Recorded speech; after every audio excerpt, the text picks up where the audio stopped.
the very thought of God occurred to you only because you saw creation. When you were born and you opened your eyes, you looked around, so much creation.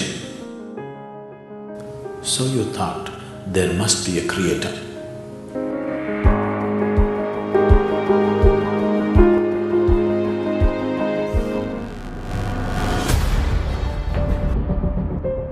God is the greatest lie invented by man. And it's my view that the simplest explanation is, there is no God. No one created the universe, and no one directs our fate.